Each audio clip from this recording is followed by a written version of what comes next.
Hello guys, आज हम पढ़ने वाले हैं क्लास 12 के टॉपिक को इलेक्ट्रोस्टैटिक पोटेंशियल एंड कैपेसिटेंस के बारे में। होते क्या है, काम कैसे करते हैं, मतलब क्या है इसका वो समझते हैं। पहले आपका इलेक्ट्रोस्टैटिक, इलेक्ट्रो मतलब क्या होता है, इलेक्ट्रॉन मतलब रोकना, किसको, इलेक्ट्रॉन को। इलेक्ट्रोस्टैटिक एंड पोटेंशियल, पोटेंशियल कब क्रिएट होता है, जब दो अपोजिट चार्ज मिलते हैं तो उससे क्या बोलते हैं, पोटेंशियल। तो आपको क्या पता लगाना है, इलेक्ट्रोस्टैटिक पोटेंशियल एंड कैपेसिटेंस। और कैपेसिटेंस का मतलब क्या होता है, कैपेसिटर जो क्या आपके पंखे में, अब पंखे में क्या होता है, पंखा गोल गोल घूमता है तो उसमें क्या बोलते हैं, कैपेसिटेंस। जो पंखे घुमा रहा है गोल गोल, उसे स्टोर कर रहा है एनर्जी को।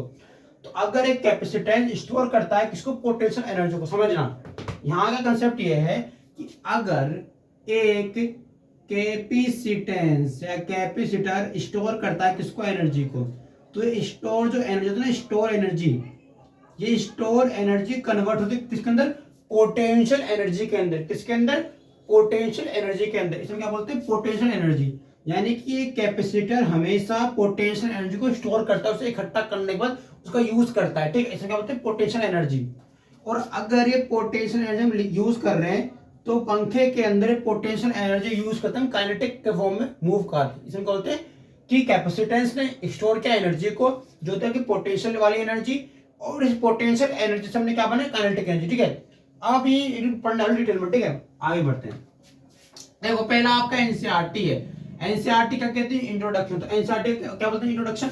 एनसीईआरटी बोलती है हमेशा क्या, कि आप पढ़ चुके हो क्लास 5 तो क्लास 7 के अंदर, कौन से क्लास में, 5th और 7th के अंदर, कि इस दुनिया के अंदर ग्रेविटेशनल फोर्स, ग्रेविटेशन के अलावा आपकी potential energy, gravitational force, spring force काम करती है। तो कई टाइप की फोर्स आपको डिफाइन करेंगे। पहला आपका स्प्रिंग फोर्स, ग्रेविटेशनल फोर्स, और इन फोर्स को डिफाइन किया गया है। तो इन फोर्स के अंदर क्या होती है, एनर्जी। क्या होती है, एनर्जी, उसको कहते हैं पोटेंशियल एनर्जी, ठीक है। अब इसको समझाने के लिए हमसे ये कहा गया है, समझना, इस पूरी एनर्जी को, इस फोर्स को डिफाइन करने के लिए हम पीछे पढ़ चुके हैं ग्रेविटेशनल। एक एग्जांपल, एक बात की गई, क्या बात की गई समझना। कंसीडर, मान लो, क्या मान लो, एन इलेक्ट्रिक स्टैटिक फील्ड, एक इलेक्ट्रोस्टैटिक फील्ड ई है। क्या मैंने क्या माना, मैंने क्या कंसीडर किया कि मेरे पास क्या है, मेरे पास एक इलेक्ट्रोस्टैटिक फील्ड ई है। तो मेरे पास क्या है, फील्ड, कौन सी फील्ड, इलेक्ट्रिक फील्ड। तो मेरे पास क्या है, इलेक्ट्रिक फील्ड ई। अगर मेरे पास इलेक्ट्रिक फील्ड ई है तो इलेक्ट्रिक फील्ड ई पे कुछ चार्ज है, तो मैंने माना कि मेरे पास एक इलेक्ट्रिक फील्ड है, ठीक है भाई। इलेक्ट्रिक फील्ड का क्या है, चार्ज। चार्ज किस फॉर्म में, इलेक्ट्रॉन की फॉर्म में। किस फॉर्म में, इलेक्ट्रॉन के फॉर्म में। तो चार्ज यहाँ पे क्या है, क्यू। चार्ज यहाँ पे क्या है, क्यू। तो अगर मैं किसी फील्ड के अंदर एक चार्ज कंसीडर करता हूं, क्यू, तो क्यू चार्ज कंसीडर करने पर हम ये मानते हैं कि टेस्ट चार्ज काम करता है। क्या, टेस्ट चार्ज। इसमें मैंने अपना टेस्ट चार्ज। टेस्ट मतलब क्या होता है, टेस्ट का मतलब होता है कि हमें इलेक्ट्रिक फील्ड को कॉन्फ़िगरेट करना है, समझना है कि कंडीशन क्या है, वहां पे कितनी फील्ड है, क्या वैल्यू है, उसे पहचानने के लिए हमने क्या करा, टेस्ट चार्ज। तो टेस्ट चार्ज क्या करता है, मेजर करता है किसकी वैल्यू को, इलेक्ट्रिक फील्ड की वैल्यू को, समझे। अब जो इलेक्ट्रिक फील्ड बनेगी, इलेक्ट्रिक फील्ड बनने के बाद दो चार्ज क्रिएट होंगे। कितने चार्ज, दो चार्ज। कौन से, एक पॉजिटिव एक नेगेटिव। कितने, दो, पॉजिटिव नेगेटिव। इन पॉजिटिव और नेगेटिव चार्ज के लिए हमने पॉइंट फिक्स किया है। और अगर मैं ये मान लूं कि मैं यहाँ पे क्या अप्लाई करूं, फोर्स। अगर मैं यहाँ पे कोई फोर्स अप्लाई करी, कौन सी, बाहर की फोर्स अप्लाई करी, तो मैं इसे क्या नाम दूंगा, एफ एक्सटर्नल। तो बाहर से कोई फोर्स अप्लाई करने पे, एफ एक्सटर्नल अप्लाई करने पे क्या होगा, एफ फोर्स अप्लाई करने पे क्या होगा, इलेक्ट्रिक फील्ड क्रिएट होगी। अब इलेक्ट्रिक फील्ड अंदर है, फोर्स बाहर से लग रही है। अब मैं क्या करना चाह रहा हूं, मैं इसे इफेक्ट डालना चाह रहा हूं बाहर से, यानी कि मेरी फोर्स बाहर से काम कर रही है और मुझे क्या करना है, मुझे फील्ड को फोर्स अप्लाई करने में, बाहर से फोर्स अप्लाई करूंगा तो फील्ड का इफेक्ट काम करेगा। फील्ड का इफेक्ट, खुद का इफेक्ट तो काम नहीं कर रहा, इसका काम कर रहा है एफ एक्सटर्नल का। अगर बाहर का इफेक्ट अंदर आएगा तो बाहर का इफेक्ट चला गया अंदर, तो अंदर क्या होगा, नेगेटिव, ई क्या होगा, नेगेटिव। अगर बाहर का इफेक्ट अंदर गया तो ई नेगेटिव हो गया, यानी कि फील्ड नेगेटिव होगी, क्योंकि बाहर से चार्ज मिल रहा है, बाहर से काम हो रहा है। फील्ड को अपोजिट काम करना है, फील्ड का काम अपोजिट हो, क्योंकि फोर्स बाहर से मिल गई। अब बाहर से मिली फोर्स के लिए ई आपका नेगेटिव। अब जो ई नेगेटिव है, इसे बाहर से फोर्स दी तो यहाँ पे नेट एक्सलरेशन क्रिएट नहीं हो रहा, यानी कि यहाँ कोई एक्सलरेशन फोर्स क्रिएट नहीं हो रही, सारा काम एक्सटर्नली वर्क किया जा रहा है। इसी के अकॉर्डिंग मैंने कोई फोर्स अप्लाई करी और इसी के अकॉर्डिंग में जो एनर्जी स्टोर करी है, पोटेंशियल एनर्जी, इसके लिए मैंने क्या लिखा है, पोटेंशियल एनर्जी के लिए किसी मूविंग चार्ज की अगर मैं बात करूं तो यहाँ पे मैंने बात करी किसकी, पोटेंशियल एनर्जी की, यानी मैंने किसी इलेक्ट्रिक फील्ड के अंदर बाहर से फोर्स अप्लाई करी, बाहर की फोर्स ने इंपैक्ट डाला किस पे, अंदर के एरिया पे। अगर अंदर का एरिया इंपैक्ट पड़ेगा तो अंदर का एरिया चेंज होगा, अंदर का एरिया चेंज हुआ। अब अंदर के एरिया की नेचर सेम थी यार, इसके लिए तो सेम रहेगी ना, ये तो अंदर बैठा पड़ा है आराम से, इसे कोई दिक्कत है, कोई दिक्कत है इसको, कोई परेशानी है नहीं, कोई परेशानी इसको जब है नहीं तो क्यों कुछ करना चाहेगा। अब बाहर की फोर्स अप्लाई हो रही है, इससे काम करना चाह रही है, ये आलसी इंसान, ये आलसी चीज है, ये आलसी हो गया, माइंड नेगेटिव, एकदम आलसी पड़ा हुआ है, और ये बाहर से काम कर, काम कर काम कर काम कर, तो नेगेटिव, क्योंकि किसने कुछ काम ही नहीं किया, सारा काम बाहर से हो गया, तो ई नेगेटिव हो गया। जब ई नेगेटिव हो गया तो चार्ज लग गया प्लस क्यू माइनस क्यू, और इस चार्ज के ऊपर जो मूविंग फोर्स है वो अप्लाई हो रही है, और इसके बाद यहाँ पे एनर्जी बनती है कौन सी, पोटेंशियल एनर्जी। कौन सी energy, potential energy. Introduction NCERT important है, याद कर लो, एनसीईआरटी हर बार नीट के अंदर, जेई के अंदर हर बार आती है, तो एनसीईआरटी ध्यान से पढ़ो ना। आप बोलोगे बोरिंग लेक्चर, बोरिंग है, लंबा खींच रहे, समझ लो, बहुत काम आता है ना, बहुत समझ आता है। पोटेंशियल एनर्जी, कोई दिक्कत नहीं सर जी, समझ में आ गया। बाहर से फोर्स अप्लाई करो, टेस्ट चार्ज बनेगा, टेस्ट चार्ज चेक करेगा कि उसकी वैल्यू का फील्ड की वैल्यू के अकॉर्डिंग एनर्जी बनेगी, और उस एनर्जी के लिए मैंने फॉर्मूला लिया यहाँ पे, इस चार्ज को मैंने मूविंग कराया कैसे, पी से आर और आर से पी। अब ये 2 पॉइंट मान लो, पी 2 पॉइंट मान लो, आर। अब ये कुछ ऐसा ही, अब तुम अपने घर पे बैठे पड़े हो, तुम्हें घर से बाजार जाना है, तो ये तुम्हारा घर हो गया, ये बाजार हो गया, तो घर से बाजार चले गए, तो घर से बाजार तुम चले गए, तो घर तुम्हारा ये रहा, बाजार है, तो दूरी क्या मान ली हमने, आर दूरी मान ली, चार्ज क्यों मान लिया, ठीक है। इसके लिए क्या होगा, इसके लिए आपका फॉर्मूला होता है WRP। RP का मतलब ये दूरी के लिए जो वर्क होगा वो क्या होगा, ये वर्क होगा हमारा इंटीग्रेशन मतलब स्मॉल वैल्यू, इंटीग्रेशन P और R नीचे, F एक्सटर्नल बाहर की फोर्स अप्लाई करो, बाहर की फोर्स, डॉट DR, DR मतलब दूरी, इस बाहर की फोर्स के लिए दूरी क्या है, DR, तो WRP बराबर P और R integration F external DR, ठीक है, हो गया। इसके बाद इसको लगाओ, ये माइनस करिए, क्योंकि माइनस क्यों है भैया, माइनस इसलिए मैंने बताया ना आपको, फील्ड आलसी हो चुकी है, फील्ड के पास कोई काम नहीं है, फील्ड आलसी पड़ चुकी है, इससे तो बस हराम का यार, हाँ, इस फील्ड को बस खाने के आते फ्री का, तो फ्री का आदमी है, तो फ्री का आदमी तो बेकार आदमी है, इस बेकार आदमी के लिए जो फोर्स काम कर रही है वो नेगेटिव कर चुकी है, ताकि ये काम करेगा। तो ये आलसी जो इंसान है ना, जो आलसी बैठा पड़ा एकदम आलसी, घर का महाआलसी इंसान, इस महाआलसी इंसान के लिए वर्क कर रहा है फोर्स, और जब फोर्स ने काम किया तो नेगेटिव हो गया, और नेगेटिव होने के बाद क्या हो गया, माइनस पी से आर या आर से पी ले लो भैया, दूरी हो गई, पी से आर एक्सटर्नल डीआर, क्योंकि यहाँ पे फोर्स बाहर सप्लाई कर रहे हैं। अब समझना यहां तक भाई साहब, बहुत सिंपल कंसेप्ट, बहुत सिंपल, यहां तक कोई दिक्कत। अब समझना, दिस वर्क इज इलेक्ट्रोस्टैटिक, लेकिन ये अगेंस्ट कर रहे हैं, यानी कि हम इसे मूव कर रहे हैं जबरदस्ती, तो ये फोर्स नेगेटिव काम कर रहा है, यानी कि कार्य नेगेटिव जा रहा है। इस नेगेटिव वर्क के लिए इलेक्ट्रिक फील्ड काम कर रही है, और इलेक्ट्रिक फील्ड की वैल्यू होती है सर्टेन वैल्यू, और इसीलिए मैं अगर इन पॉइंट के वैल्यू करता हूं, इन पॉइंट के लिए, इन दोनों पॉइंट के लिए जो वैल्यू है, किसकी वैल्यू सर जी, इलेक्ट्रो पोटेंशियल एनर्जी का वैल्यू, वो क्या होगी, डेल्टा यू बराबर यूपी माइनस यू आर, यानी कि पोटेंशियल एनर्जी यू की और पी की, यानी कि पी और आर दोनों की पोटेंशियल एनर्जी। तो डेल्टा यू मतलब क्या होता है, डेल्टा यू का मतलब है चेंज इन एनर्जी, क्या, डेल्टा यू का मतलब होता है sir ji change in energy, है ना, change in energy delta U को शो करता है। जब डेल्टा यू हमारा चेंज इन एनर्जी, तो इसका मतलब क्या है कि चेंज होगा एनर्जी के अंदर, तो डेल्टा यू बराबर यूपी माइनस यू आर, और जो यूपी है वो क्या है, यूपी का मतलब क्या होगा, potential energy 8 point P, potential energy 8 point P, R क्या होगा, आर पे पोटेंशियल, ठीक है, तो दोनों की एनर्जी क्या होगी, यूपी माइनस यू आर, इसकी एनर्जी माइनस इसकी एनर्जी, डेल्टा यू बराबर UP minus U R, W R P, और डेल्टा यू हमारे चेंज इन एनर्जी को शो करता है। बहुत सिंपल कंसेप्ट भाई साहब, डिफाइन करता सारा। नेगेटिव क्यों है, आलसी पड़ा इंसान है, ठीक है, बहुत आसान है, बहुत आसान कंसेप्ट, हद से ज्यादा कंसेप्ट है, समझना। पॉइंट रखे, पहला पॉइंट रखे, पढ़ना, मैं एनसीईआरटी पढ़ रहा हूं आपके लिए खास, कि the right side of equation, right side of equation only the initial and final position of charge, it means work done while electric field is charged in one point of the body, यानी कि electrostatic field कहां काम कर रही है, इस point से इस पॉइंट पर, यानी कि फिक्स पॉइंट के लिए काम कर रही है, यानी कि P से लेके R तक की जाएगी, R से आगे नहीं जाएगी, fix point fix point fix point fix point याद करो दिमाग के। और भाई साहब पॉइंट क्या कहता है समझना भैया आगे। यहाँ पे जो पोटेंशियल एनर्जी है वो टर्म में हम लिखे, हम अगर फिजिकली लेंगे तो फिजिकली इसकी वैल्यू हो जाएगी, और फिजिकली जिसकी वैल्यू होगी वो क्या होगी, यूपी प्लस अल्फा, वो इसकी वैल्यू दे रखी है। अब देख रहे हैं इनफाइनाइट या जीरो की बात करते हैं। अगर पोटेंशियल एनर्जी जीरो है, क्या अगर पोटेंशियल एनर्जी जीरो है तो पोटेंशियल एनर्जी जीरो होने पे अगर मेरी यू मतलब पोटेंशियल एनर्जी जीरो है, अगर मेरा यू जीरो मान लो, ठीक है, यू मेरा जीरो हो गया। अगर यू मेरा जीरो है और आर मेरा कहां पे, इन्फिनिटी पे, आर का है मेरा इन्फिनिटी पे। तो इन्फिनिटी क्या होती है सर, पढ़ा तो बहुत है पर भूल जाते ना, वो आदत है ना हमारी, सो खा पी के सोने का आदत बन चुके हैं हम, आलसी हो चुके हैं हम, तो हमें सिखाओ कैसे पढ़ाना, सिखाते हैं भी। अब सर यू यहाँ पे, आर यहाँ पे इनफाइनाइट क्यों है, मतलब आर इनफाइनाइट का मतलब होता क्या है, इनफाइनाइट का मतलब है कि चार्ज की मिनिमम डिस्टेंस से ज्यादा दूरी, यानी जो आप डिफाइन नहीं कर सकते उसे हम इनडेफिनेट कहते हैं, यानी कि इनफाइनाइट कहते हैं।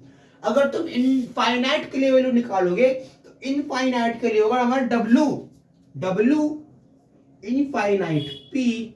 अब इस इनफाइनाइट से पी की दूरी निकाल रहे हैं हम। असल इनफाइनाइट क्या होता है, देख एक कंसेप्ट यहां काम करेगा इन दोनों के लिए, एक एनर्जी कहां काम करेगी समझना। अगर मैं इस चार्ज को, अब मैं चार्ज ट्रांसफर कर रहा हूं समझना, अगर मैं इस चार्ज को यहां भेज दूं और मुझे इस पॉइंट का पता ही नहीं है चार्ज कहां रखा है, तो अगर मुझे इस चार्ज का नहीं पता और चार्ज का मुझे पता नहीं है और चार्ज का मुझे नॉलेज है नहीं, चार्ज की नॉलेज मुझे पता नहीं, और अगर मैं इसको इनफाइनाइट मान लूं, इसको क्या मान लूं इनफाइनाइट, तो ये क्या हो जाएगा डब्ल्यू इनफाइनाइट पी, और डब्ल्यू इनफाइनाइट पी किसके बराबर हो जाएगा, यू पी, यू मतलब पोटेंशियल एनर्जी, और ये यू पी किसके लिए एनर्जी है, पी के लिए, यू पी यानी इसकी पोटेंशियल, पी की एनर्जी पोटेंशियल वाली पी की, ठीक है, माइनस यू इनफाइनाइट, यू मतलब क्या होता है, यू मतलब पोटेंशियल एनर्जी, इनफाइनाइट के लिए दोनों कर दो माइनस। ये आपका मतलब भाई साहब बहुत अच्छा मस्त, मतलब ये तो आपका इंट्रोडक्शन है। एनसीईआरटी हमेशा टॉप लेवल की जो समझाती है, और ये एनसीईआरटी का बहुत अच्छा कंसेप्ट है, समझे कि नहीं है, तो बहुत सिंपल है, बहुत भाई साहब तो कुछ हार्ड बात है। तो बढ़े आगे, अगला है आपका इलेक्ट्रोस्टैटिक पोटेंशियल। क्या, इलेक्ट्रोस्टैटिक पोटेंशियल। अब रुके हुए इलेक्ट्रॉन भी क्या क्रिएट करते हैं, पोटेंशियल, वो पढ़ते हैं। ये तो आपका इंट्रोडक्शन हो गया, इंट्रो है, अब इंट्रो से आगे बढ़ते हैं।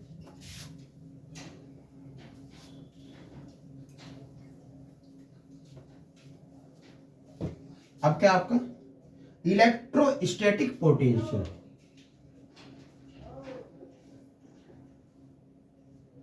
इलेक्ट्रोस्टैटिक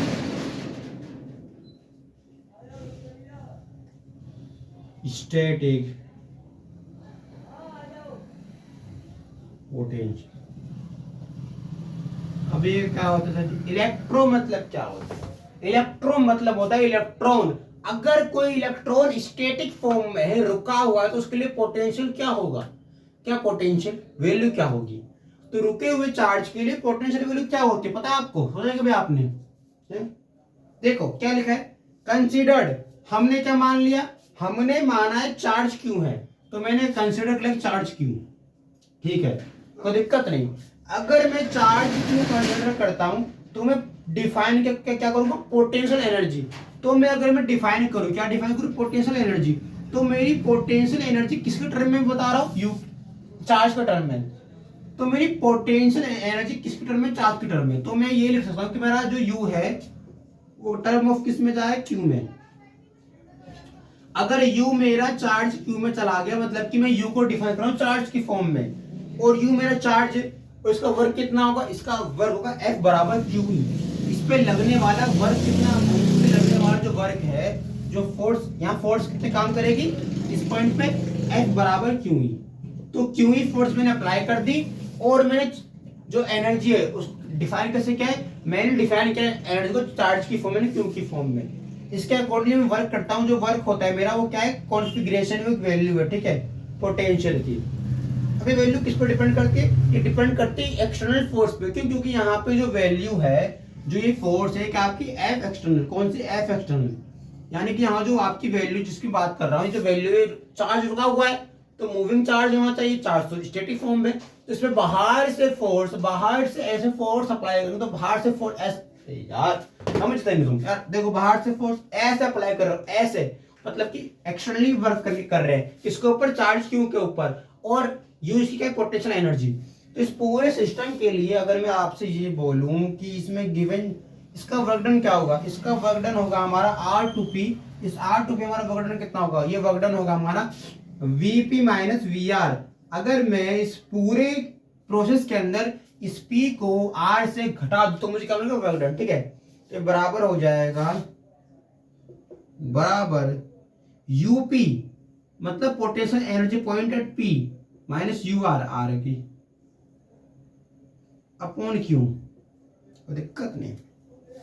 अब Vp और Vq हमारी इलेक्ट्रोस्टैटिक पोटेंशियल की वैल्यू है, क्या Vp और VR हमारा इलेक्ट्रोस्टैटिक की वैल्यू है, और इस वैल्यू के लिए आप फिजिकली यूज करते हो पॉइंट्स को। इसमें क्या होता है कि पोटेंशियल एनर्जी जीरो होती है, कहां पे, इनफाइनाइट पे। अबे जीरो कहां पे होगी पोटेंशियल, इनफाइनाइट, कहीं दूर जाके, पता नहीं में, ठीक है, पता नहीं में।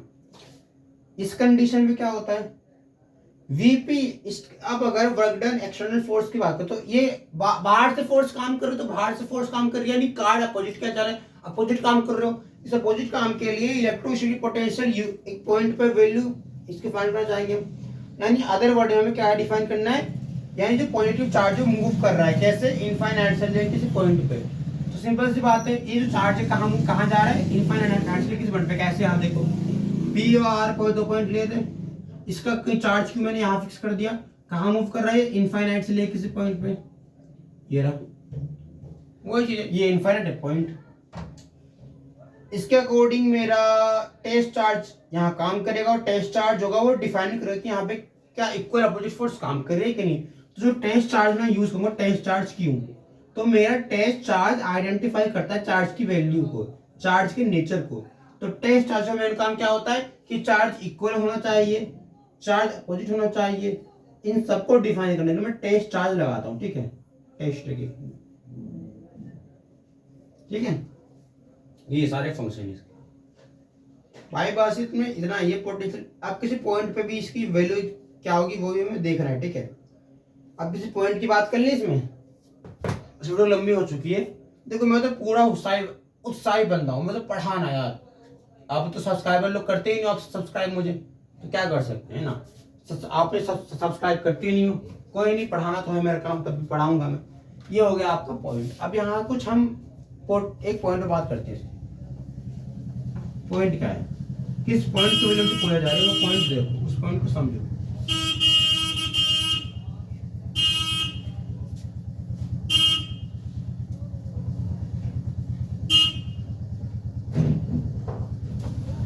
अब देखो, अब किसी पॉइंट पे आते हैं, potential due to a charge point. अब देखो पोटेंशियल हम ड्यू टू पॉइंट चार्ज की बात कर रहे हैं, तो यहाँ देखो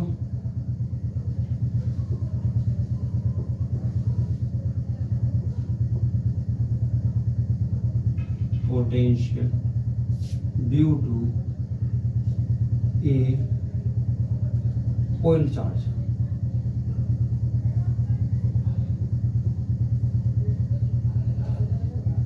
अब इसमें क्या होता है, इस कंडीशन को समझना, पॉइंट चार्ज और छोटी वैल्यू चार्ज की, इसमें कब समझ लेते हैं। मैंने कंसीडर किया कि यहाँ मेरा कोई पॉइंट क्यों है, इस क्यू पॉइंट को मैंने, चार्ज का पॉइंट क्यों, ये जमा चार्ज क्यों है, यहां से कोई P दूरी है, तो Q से R दूरी पर कोई पॉइंट P है, चार्ज क्यों है, ये R दूरी बिंदु P है, ठीक है। इस P से आगे चल के कोई इनफाइनाइट पॉइंट जाता है, इनफाइनाइट, उस इनफाइनाइट पॉइंट पे दूरी क्या, डेल्टा R, दूरी क्या आपकी, डेल्टा R, छोटा पॉइंट पे दूरी भी कम है, डेल्टा R, और इस यहाँ पे पॉइंट P डैश,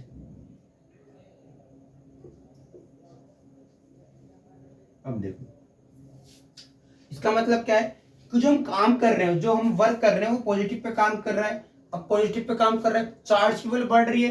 अब अगर हम देखो तो यहाँ से यहाँ, अब चार्ज की वैल्यू बढ़ घटना मतलब क्या होता है कि अगर हमें चार्ज को दूर जाएंगे, तो दूर जाने पे क्या होता है, दूर जाने पे हमारी जो वैल्यू होती है वो क्या होती है, Q is less than zero, Q की वैल्यू 0 से कम होती है। क्यों? क्योंकि कभी कभार जब चार्ज को यहाँ की तरफ लगाओ तो यहाँ पे कहीं ना कहीं यहाँ पे चार्ज तो क्रिएट हो रहा है, तो यहाँ तो चार्ज की वैल्यू कम करेगी।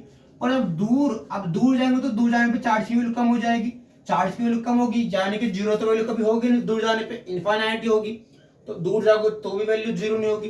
तो यहाँ पे दूर जाने पे क्या होता है, दूर जाने पे डिस्टेंस पे अगर आप दूर जाओगे तो दूर जाने में वैल्यू कभी जीरो होगी नहीं, क्योंकि इनफाइनाइट दूरी है, तो जीरो कभी हो ही नहीं सकती। अगर जीरो कभी है ही नहीं तो जीरो में मान नहीं सकता, तो दूरी क्या रहेगी हमेशा इनफाइनाइट। ठीक है, दूरी करेगी इनफाइनाइट, क्योंकि हम इनफाइनाइट चार्ज को निकाल रहे हैं। अब समझना कंडीशन क्या है इसमें, लगाओ भाई समझते थी पूरी थ्योरी क्या है। अब इसका पूरी वो कहते हैं सर्जरी। ठीक है, इसमें कंडीशन क्या है समझो।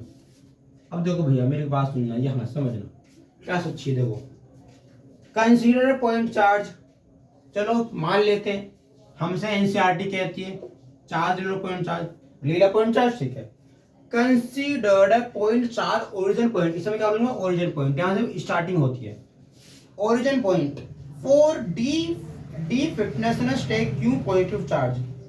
फिर हम एक पॉजिटिव चार्ज क्यों लेंगे, क्या लेंगे पॉजिटिव चार्ज क्यों। सो जी ले लिया, तो ये ओरिजिन का पॉइंट हो गया, जहां से स्टार्टिंग करोगे यहाँ पे चार्ज प्लस क्यों है, तो ये कोई दिक्कत नहीं यहां से।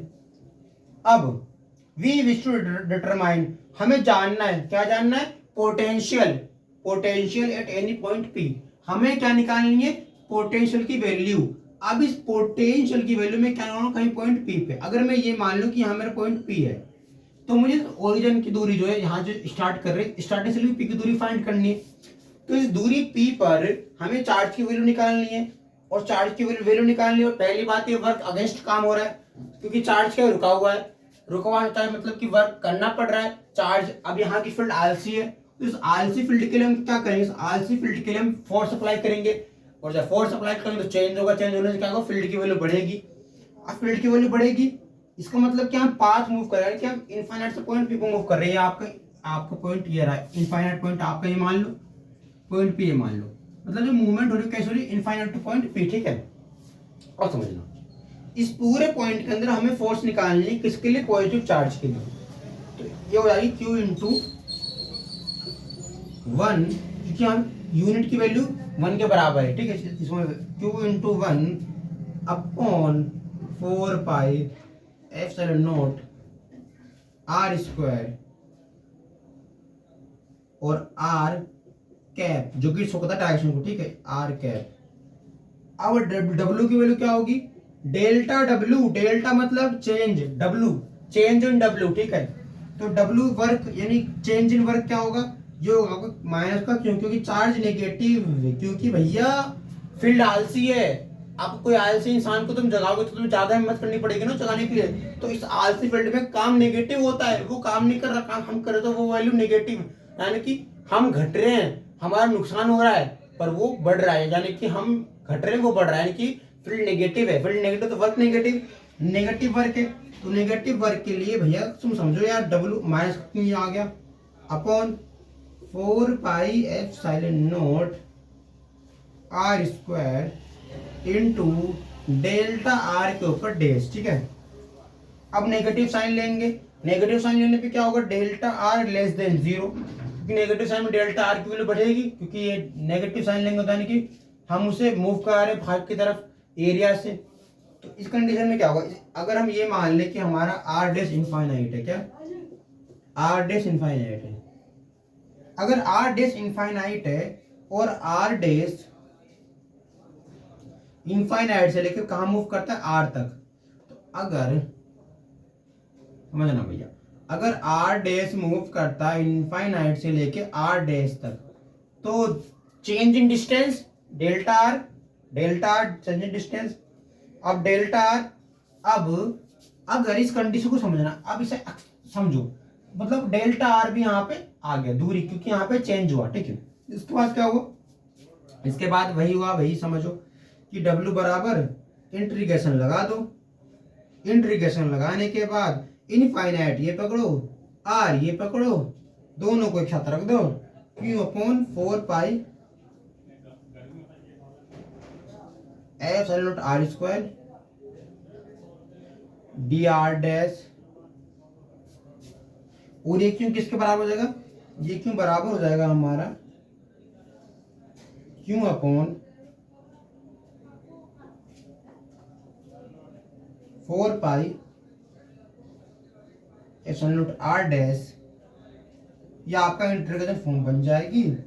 इसके बाद कुल मिलाकर आपको वैल्यू मिलेगी, क्या मिलेगी, वैल्यू। और वैल्यू क्या होगी, वो वैल्यू होगी कि वी आर जो होगा वो बराबर हो जाएगा किसके, क्यू अपॉन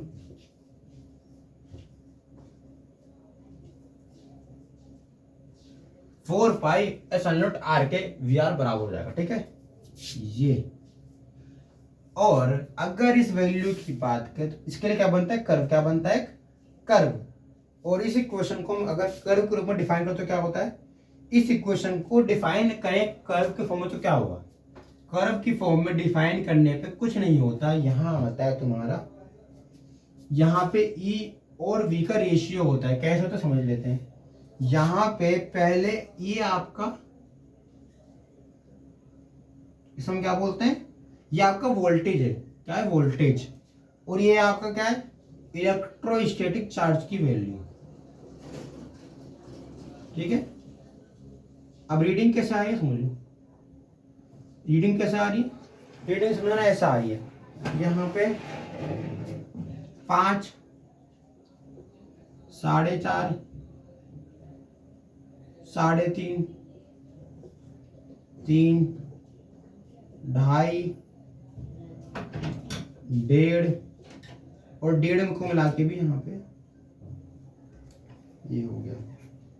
पंखा क्यों ना चला रहा, मार्कर सूख जाएगा। 0, 0.5, 2, 2। इसमें क्या बोलते हैं, curve of electrostatic charge and potential. जब आप इलेक्ट्रोस्टैटिक चार्ज को और पोटेंशियल को एक साथ रखोगे तो यहाँ पे क्या होगा तुम्हारा, यहाँ पे मूव करेगा V और E। कैसे, ये यहाँ देखो, अब समझना यहाँ पे क्या है, ये तुम्हारा इलेक्ट्रोस्टैटिक की वैल्यू है, जो चार्ज है उसकी वैल्यू है, और ये पोटेंशियल की वैल्यू है। ठीक है, ये ऐसे घटता है, ऐसा मूव करता है ग्राफ। ठीक है, इसमें क्या होता है, ये इक्वेशन क्या डिफाइन करती है समझना, इसके साथ एक स्टेटमेंट भी आपको जो समझना है आपको। ठीक है, ये स्टेटमेंट डिफाइन करता है क्या, कि समझना साइन ऑफ चार्ज क्यू। अगर चार्ज का क्यू साइन, अगर क्यू चार्ज का साइन है, क्यू मतलब चार्ज क्यू, अगर क्यू चार्ज का साइन है तो इस कंडीशन में क्यू लेस देन 0, क्यू की वैल्यू 0 से कम है, यानी कि क्यू 0 से कम है। अगर मैं यहाँ पे कंसीडर करूं मेरा चार्ज क्यू है, तो चार्ज क्यू के लिए इसे वैल्यू 0 से, क्यू लेस देन 0, क्यू की वैल्यू 0 से कम है। क्यों, क्योंकि यहाँ पे डेरिवेशन किस तरह काम कर रहा है, कि जो V है वो बीच में आ रहा है, बीच में वोल्टेज काम कर रहा है, वोल्टेज चला गया बीच में, तो बीच का जो वोल्टेज है वो कैसे मूव करता है, बीच का वोल्टेज ऐसे चलता है, क्यू 0, V 0 नहीं, V 0 नहीं। इसका मतलब क्या है, इसका मतलब कि क्यू की वैल्यू कम है, क्योंकि वोल्टेज आगे मूव कर चुका है, चार्ज पीछे आ चुका है। अब चार्ज पीछे, वोल्टेज आगे, यानी कि वोल्टेज की वैल्यू बढ़ चुकी है, क्योंकि आगे मूव कर रहा है, और ई पीछे था, यानी कि निगेटिव। तो मेरा V चला गया आगे, क्यों चला गया पीछे, और इसका मतलब मैं वर्क डन कर रहा हूँ, टेस्ट चार्ज मूव करता है, और टेस्ट चार्ज जो वैल्यू होती है वो किस पे डिपेंड करती है, फोर्स के ऊपर। किसके ऊपर डिपेंड करती है, फोर्स के ऊपर। और ये कौन सी फोर्स का काम करता है, इलेक्ट्रोस्टैटिक फोर्स। और इलेक्ट्रोस्टैटिक फोर्स हमेशा मूव करती है इनफाइनाइट पॉइंट P पर। ठीक है, और ये पूरी जो वैल्यू किसके लिए बताई हुई है, इस पूरी वैल्यू को डिफाइन करने के लिए मैं ये बोलता हूँ कि जो पूरी वैल्यू कहाँ मूव कर रही है, ये मूव कर रही है इनफाइनाइट से लेके किसी पॉइंट P पर। ठीक है, इनफाइनाइट से किसी पॉइंट P पर, यानी कुल मिला के यहाँ पे फोर्स तो काम कर रही है, यानी कि यहाँ पे 1/r² वाला रिलेशन, क्या कि जो पोटेंशियल है वो क्या होता है, कि यहाँ समझना पोटेंशियल का इक्वेशन। अब यहाँ तो सिंपल सी बात है, क्यू आगे चला गया, नहीं, पोटेंशियल चला, V चला गया आगे, क्यू आगे पीछे, यानी कि V की वैल्यू बढ़ गई, क्यू की वैल्यू घट गई। अब V बढ़ गया और क्यू घट गया, यानी कि क्यू की वैल्यू 0 से कम हो गई। अगर क्यू की वैल्यू 0 से कम है तो इसका मतलब क्यू को हम शो करते हैं बहुत कम, यानी कि चार्ज पॉइंट के बराबर है, क्योंकि क्यू की वैल्यू कम है, चार्ज की वैल्यू कम है तो पॉइंट के बराबर है, पॉइंट के बराबर। इसका मतलब इसमें रिलेशन आता है, जो क्या शो करता है, ये रिलेशन हमसे कहता है कि जो पोटेंशियल है वो क्या होता है, इलेक्ट्रोस्टैटिक पोटेंशियल हमेशा एंटी प्रोपोर्शनल है किसके, आर की दूरी के, यानी कि किसी भी पार्टिकल, किसी भी चार्ज की अगर पोटेंशियल वैल्यू चेंज करोगे, यानी कि फील्ड की वैल्यू चेंज करोगे, तो इलेक्ट्रोस्टैटिक फील्ड है, पोटेंशियल की वैल्यू चेंज करने पे दूरी घटती है। समझे? इलेक्ट्रोस्टैटिक पर पॉइंट पी, यानी इलेक्ट्रोस्टैटिक फील्ड है, पोटेंशियल की वैल्यू बढ़ाने पे दूरी की वैल्यू घटती है। यानी ऐसे मूव कर रहे हैं, तो अगर मेरा पोटेंशियल यहां से बढ़ेगा तो पोटेंशियल में दूरी घटेगी कैसे? अब देखो ये सर्कल सकते ई नीचे आ रहा है, ई नीचे आया। अब यहाँ पे दूरी ज्यादा है, पर क्या नीचे आने में दूरी घट रही है? हाँ, इस पॉइंट पे दूरी कम हो गई, यहाँ दूरी कम, यानी कुल मिला के हर पॉइंट पे दूरी कम हो रही है, दूरी की वैल्यू कम हो रही है, ई की वैल्यू बढ़ रही है। और अगर मैं दूरी घटाऊं, अगर दूरी अगर मैंने कम करी तो ई बढ़ गया, और दूरी बढ़ाने पे ई घट गया, इस तरीके से। तो बस ये था, मिलते हैं आपसे अगली वीडियो में नेक्स्ट लेसन के साथ, जिसका नाम है potential due to electronic dipole. Guys आज की वीडियो में बस इतना ही, बाकी मिलते हैं आपसे अगली वीडियो में। Okay guys.